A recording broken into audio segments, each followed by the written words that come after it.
ماں باپ سے اظہار ضروری ہے۔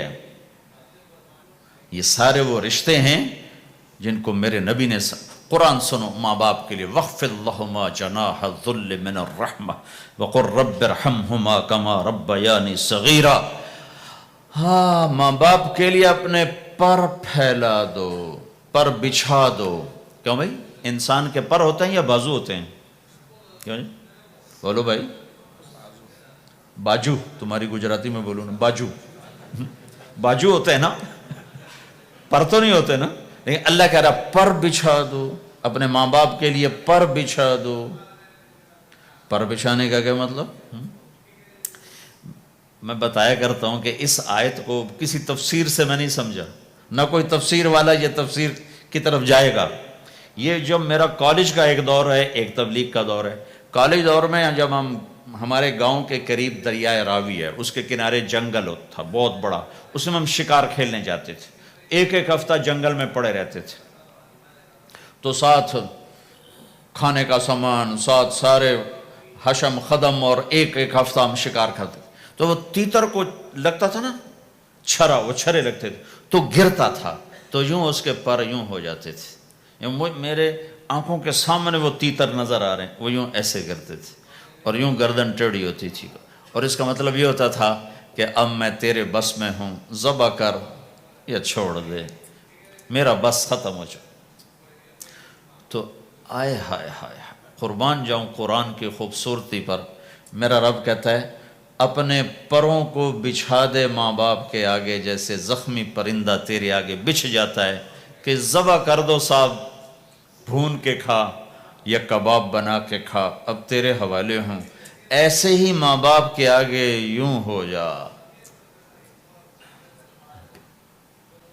کیا خوبصورت تعبیر کی ہے۔ لا تقل لہما اف، اون بھی نہ کر۔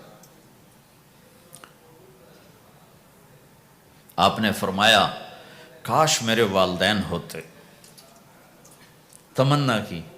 2 مہینے کے تھے ماں کے پیٹ میں تو باپ کا انتقال ہو گیا، یا اور نہیں تو میری ماں تو ہوتی، میری ماں تو ہوتی۔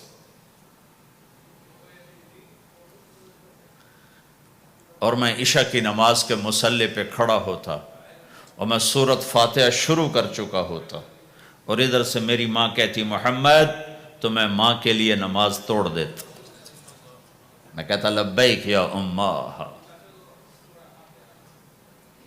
حج کا سفر ہے، 63 سال عمر ہے، ماں کو فوت ہوئے 57 سال گزر چکے ہیں۔ آپ حاجیوں کے ساتھ ابوا سے گزرتے ہیں، 10 میل آگے بستی ہے، پہلے قبر آ جاتی ہے۔ آپ نے احرام باندھا ہوا ہے، سر ننگا ہے، اپریل کا مہینہ ہے، ماں کی قبر سے گزرے۔ 57 سال میں آدمی کیا کچھ نہیں بھول جاتا، لیکن میرے نبی کے دل کا زخم اسی طرح بھرا نہیں ہے، اسی طرح تازہ ہے۔ آپ اونٹنی سے اتر گئے اور ماں کی قبر کے سرانے آ کے یوں بیٹھے، گھٹنے اٹھائے اور ہاتھ یہاں رکھے اور سر دیا گھٹنوں میں ایسے، اور یوں سر نیچے کر کے جو روئے ہیں جیسے چھوٹے بچے روتے ہیں۔ آپ نے دیکھا چھوٹے بچے گھروں میں ایسے روتے ہیں، ایسے ہم بھی بہت روئے اس طرح منہ گھٹنوں میں دے کر، تو میرے نبی گھٹنوں میں منہ دے کر جوں روئے جوں روئے جوں روئے، کئی گھنٹے روتے رہے۔ سن 2000 میں حضرت آمنہ کی قبر کی زیارت کے لیے پہنچا، ڈھونڈتے ڈھونڈتے اللہ نے پہنچایا، ایک رہبر کو ساتھ لیا، وہ پہاڑوں کے اندر وہ قبر ہے، تو وہ اندر ہمیں لے گیا۔ راستہ کوئی نہیں تھا، جس کو پتہ ہو وہ پہنچا سکتا ہے، ویسے کوئی نہیں جا سکتا۔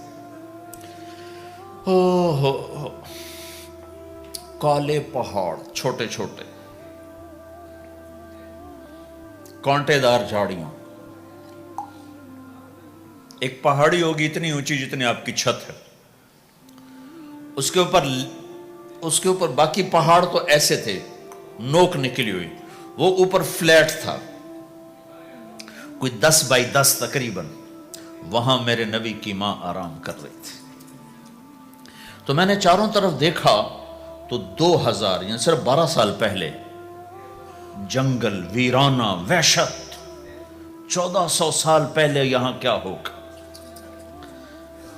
میں اللہ کی بے نیازی سے کانپ رہا تھا کہ میرے رب جس کی خاطر تو نے کائنات بنائی، یہاں اس جنگل میں اس پہ اتنا امتحان ڈالا، وہ بھی 6 سال کی عمر میں۔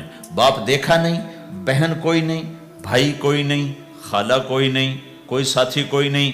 3 دن بعد یہ موت آتی تو مکے میں آتی تو کئی سینے سے لگاتے، 3 دن پہلے یہ موت آتی تو مدینے میں آتی، کئی سینے سے لگاتے، مدینے سے بھی نکالا اور مکے سے بھی دور کیا، اور جنگل کے اندر صرف 25 سال کی عمر میں اما آمنہ رضی اللہ تعالیٰ عنہ پہ موت نے وار کیا، اور اللہ کے نبی گھبرا گئے۔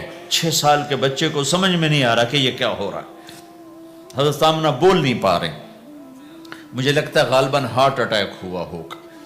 3 افراد، والدہ، خادمہ ام ایمن اور میرے نبی، اور حضرت آمنہ یوں تڑپ رہی تھی، ایسے پہلو بدل رہی تھی، تڑپ رہی تھی، اور آپ سہمے ہوئے بیٹھے تھے اور سمجھ میں نہیں آ رہا تھا ہوا کیا ہے۔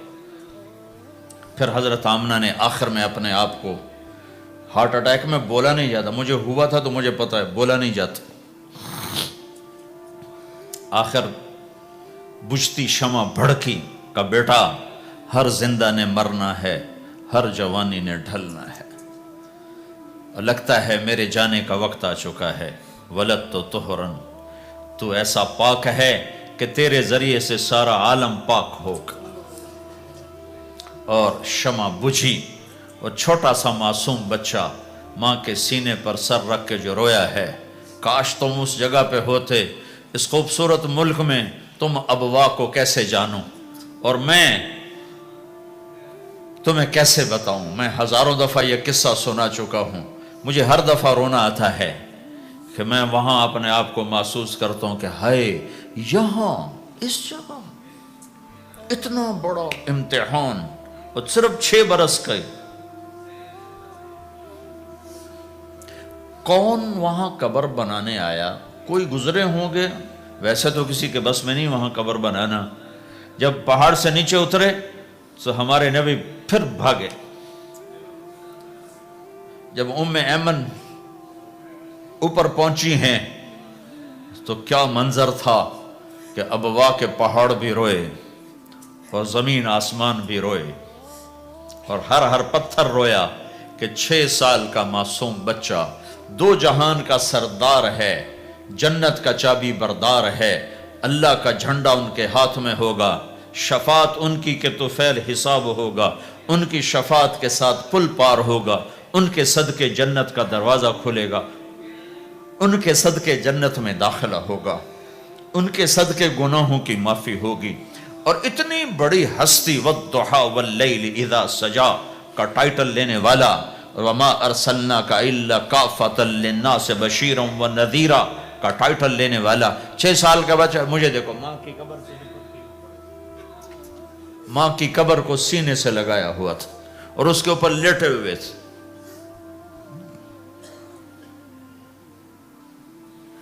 جب حضرت ام ایمن پہنچی ہیں تو اللہ کے نبی کیا کہہ رہے تھے؟ اے میری ماں، تمہیں تو پتا ہے نا تیرے سوا میرا کوئی نہیں تھا، تو مجھے چھوڑ کے کہاں چلی گئی؟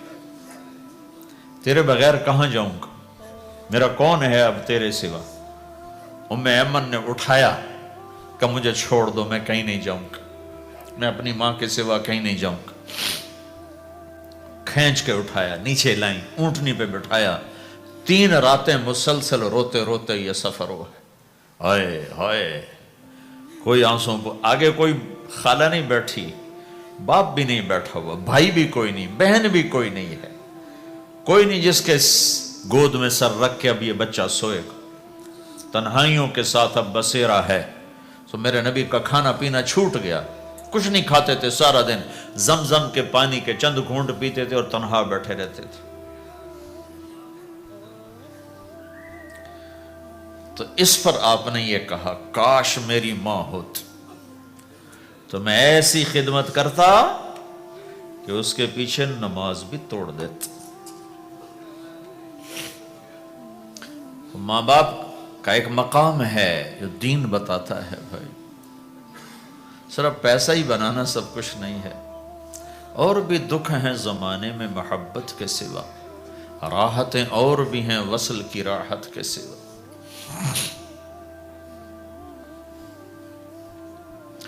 ماں باپ کا ایک مقام ہے، ان کو مقام دو، لیکن ماں کی وجہ سے بیوی پہ ظلم نہ کرو،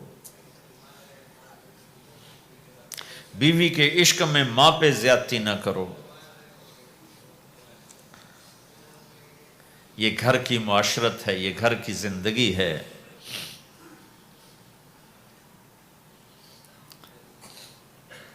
حضرت نعمان بن حارثہ بن نعمان، دو صحابہ کے بارے میں آتا ہے کہ جیسی انہوں نے ماں کی خدمت کی اور کسی نے نہیں کی، ایک حضرت عثمان، ایک حارثہ بن نعمان۔ حارثہ بن نعمان کے بارے میں تو آپ نے کہا میں جنت میں گیا تو میں نے قرآن کی تلاوت سنی، تو میں نے کہا یہ کون تلاوت کر رہا ہے؟ کہا جی حارثہ۔ کہا حارثہ تو مدینے بیٹھا ہے، یہاں تلاوت کیسے؟ تمہیں سنانے کے لیے کتنا بڑا سپیکر لگا ہوا ہے، اس ساتویں آسمان پر جنت ہے۔ تو کہا فرشتوں نے کہ جی ماں کی ایسی خدمت کی ہے، جب قرآن پڑھتے ہیں اللہ ساری جنت کو سناتا ہے۔